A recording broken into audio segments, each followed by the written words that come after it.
this project's been going on, I guess, Microphone. Can't hear you. Eric and I started almost the same exact time. I think I was, I started in early '98, and I think you started in mid '97. Yes. And we were obviously working independently. So there are 2 releases of the PPC archive each year. One is usually the 1st of April, and another one is the 1st of November. So the one that's on the drive is the April 1st, 2022 edition. Is version 2.41, up from 2.39 previous drive. Okay, so this is just showing the version history. That there are 6 sections in the archive, numbered 1 through 4, and then an HHC section and a miscellaneous HP document section. And so we went up 2 versions. It's still on a 30. I was offering it on 32 gig USB drive, and it's currently a little over 56,000 pages.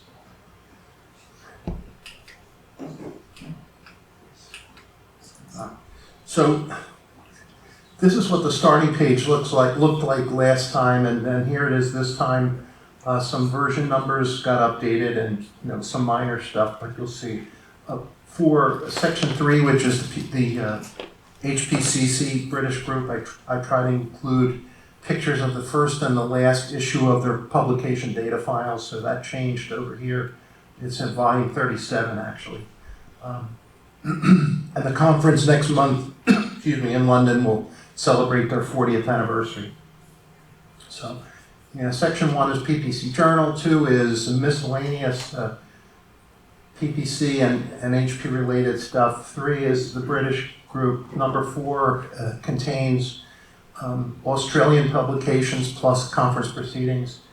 Section 5 is all HPCalc material, and 6 is miscellaneous HP related material, which there's been most growth in that area over the past couple of years, especially since Richard was unloading his documentation, and in the past year he sent me approximately 5 cubic feet of documents, which I have been scanning all year, and the few fruits of that labor will be in the November release.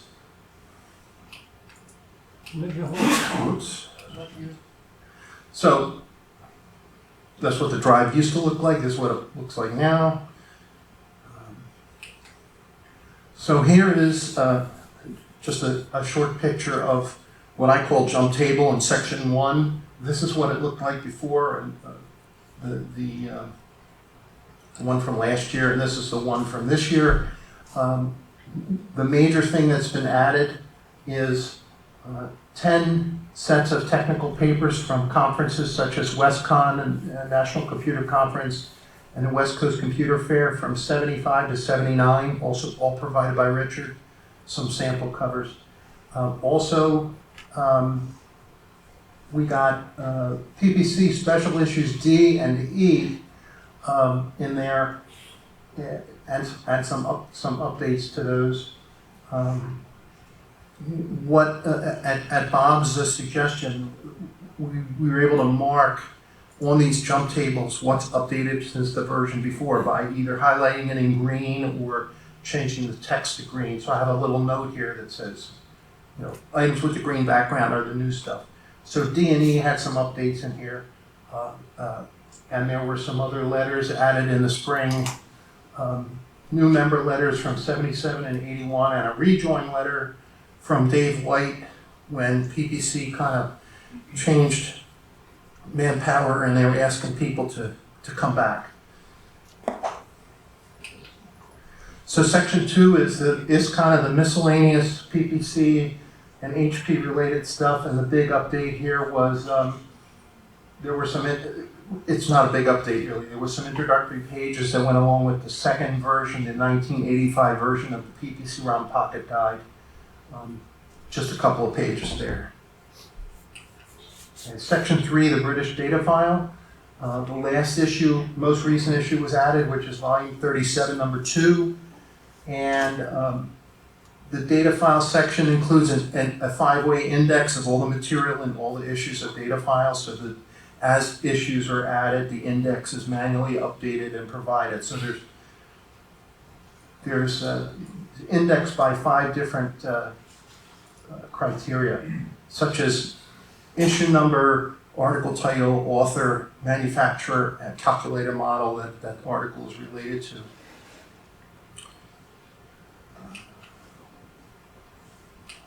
Am I doing this wrong? Okay. This is the British stuff from their data file newsletter. It's version 19, and it shows we added the volume 37, number 2, out there when it came out in 2021. Okay, section 4, which is a combination of Australian publications and calculator conference proceedings. As I was going through a bunch of stuff in my own house, I uncovered material related to some of the special meetings we had along the way and sets up little proceedings from those little handouts.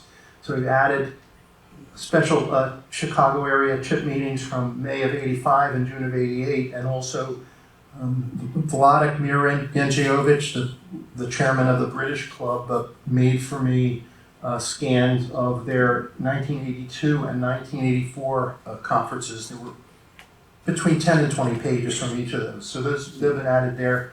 Plus there was some supplementary material that I found from conferences, from domestic conferences from 2006 through 2010, and those have all been added.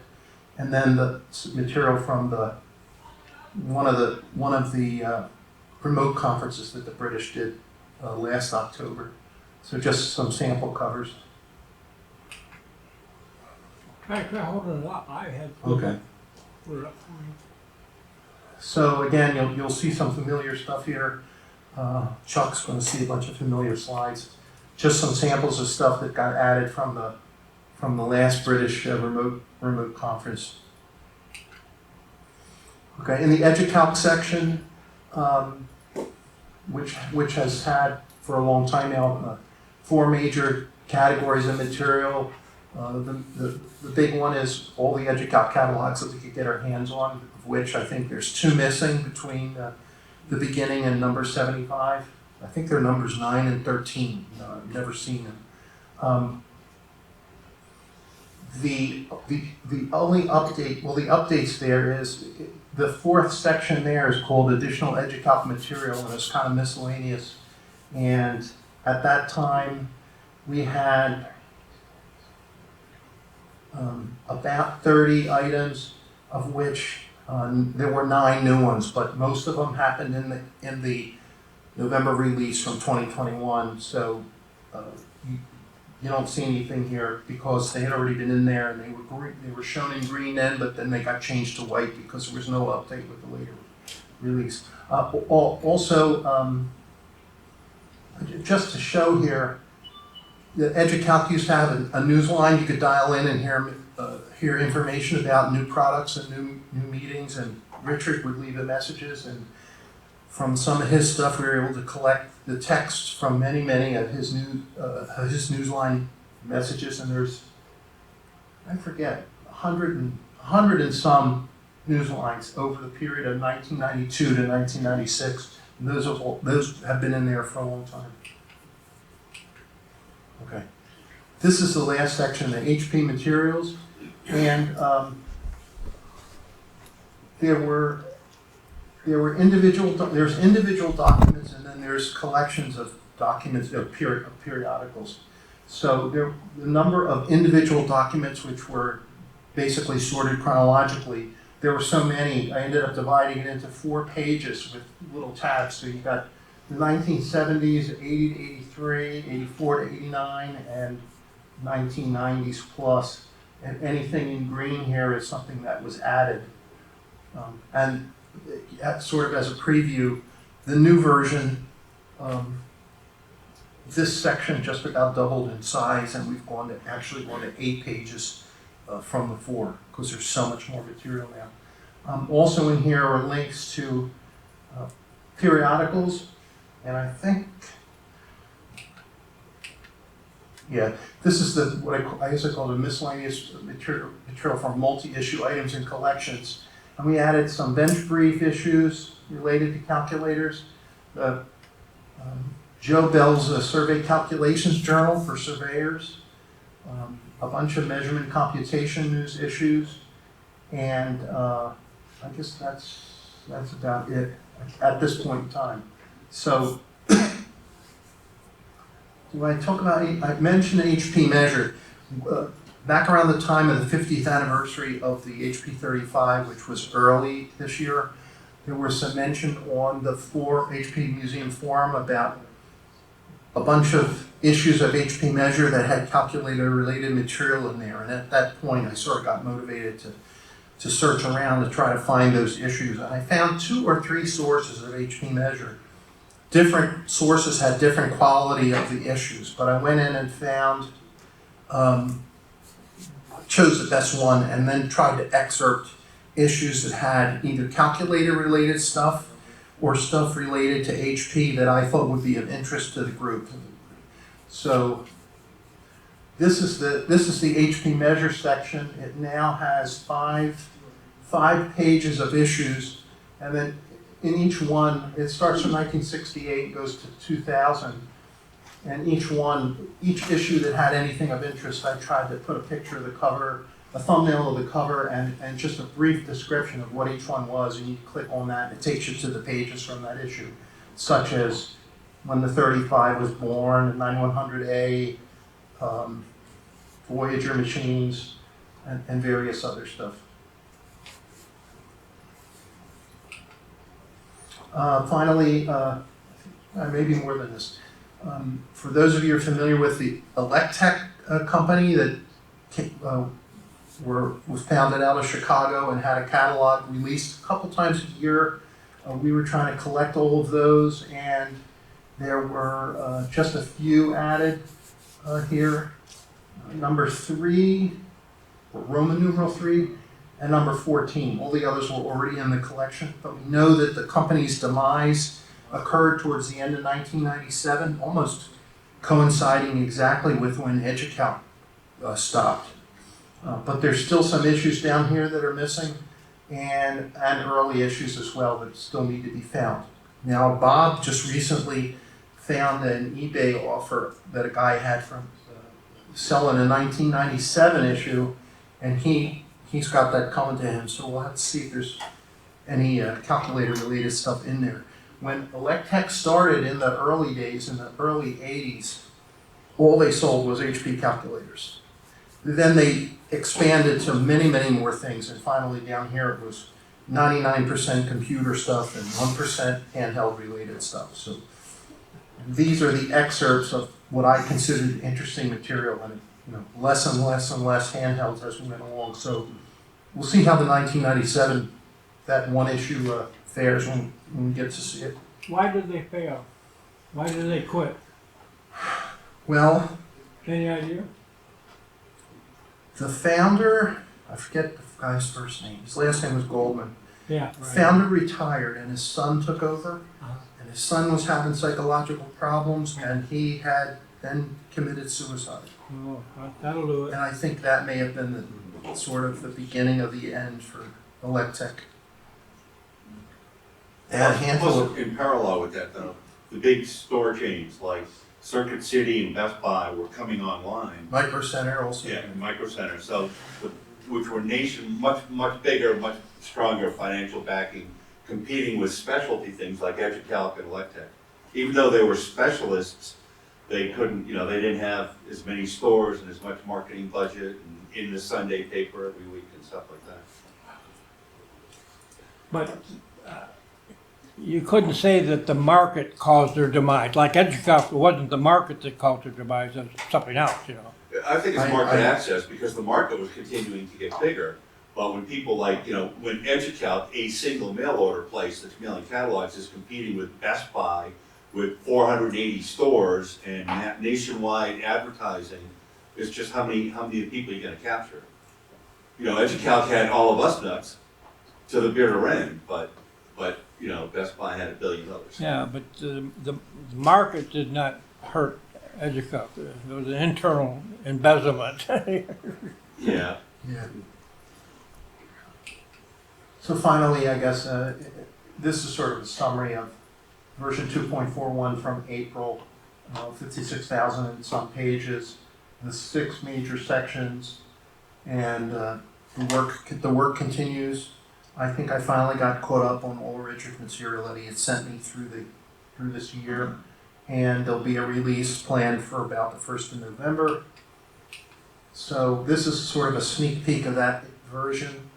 In the serial materials area, there's a lot more HP press kits. I had a section called European brochures, and there's a whole bunch of stuff Richard had from Japan. hpcalc brochures were added. A section for press photos, small amount of those. I think Bob had the last 5 issues of the International Calculator Collector, and there was some HP related material in there. I got three pieces of stuff from Olympic sales, and then there's a scattering of additional things from various issues coming. In the case of the HP Measure, if you read the last issue, it says that we're closing up shop, but there's going to be a new publication called HP Invent, which is supposed to be taking its place. And I couldn't find them anywhere, but Bob looked in like 3 keystrokes. He located them online. So I've got, I've got the HP Invent issues. It turned out that they started in the 3rd quarter of 2000, and Carly Fiorina decided to have them stop printing it by the 4th quarter of 2001. So there were only 6 issues of Invent. I've got them in here. But I think the significant thing is, I think it was 1996, was an issue dedicated to Dave Packard because he had just passed away. And up in here, I forget which one, second one, is an issue related, dedicated to Bill Hewlett because he died in 2001. So both of those are in here, and it's interesting historical material.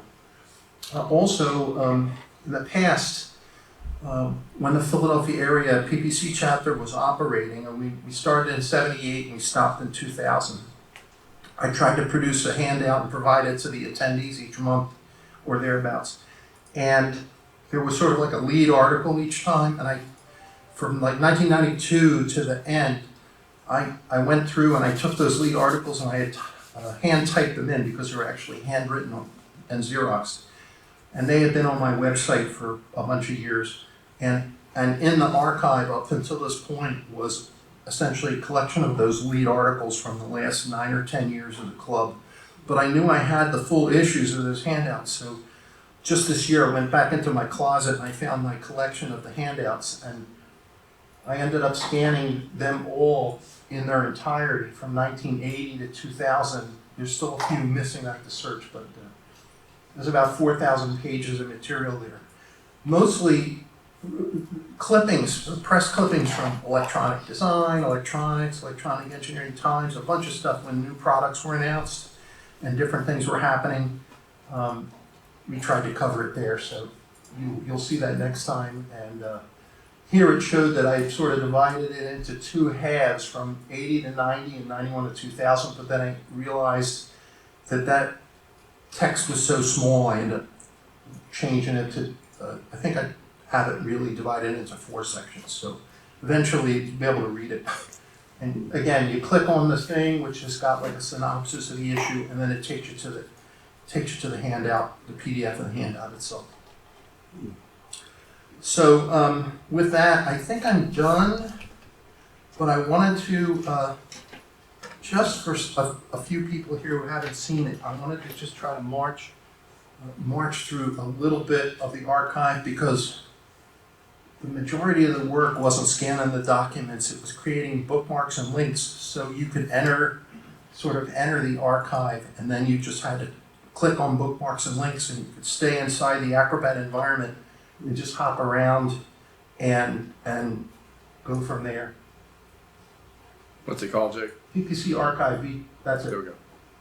And hopefully it works. With what? Do select. I can't Down read. 3. Oh, there we go, sorry. Okay, so now, oh, it's already not working the way it works for me. It's a It should PDF. open and show bookmarks and links. And it should also show this page as Or you may have. full This height. isn't, it's a Mac, so it's not Acrobat, it's the built-in viewer. It was Acrobat. Is So- it? Yeah. I don't have Acrobat installed on that machine. So the commands, like what you should show when the file initializes, just, I guess, just doesn't do anything. I don't know what I'm doing with it. Bookmarks? Bookmarks, okay, Windows computer, you can. Well, you can use it, leave that demonstrate there. how you want to. let's try that. Can we change the view to full page? It doesn't seem to open anything beyond it. Oh, there you go. Okay, so, for instance, just click on that guy. But it's not opening it. Oh. It's trying to jump to something else. This is, Preview has that issue, Adobe Acrobat does not. You know, Acrobat's not on this. Yeah. you know, Jake, Okay, let's well, put it on a Windows machine, we'll put it up later. Yeah, All right. we'll do it later. We'll get you. we'll figure it We'll out. get you a little bit later. It's usually only Sorry a about couple of that. clicks to navigate around from one area to another. Okay. So that's about it. Any, Thank you, Jake.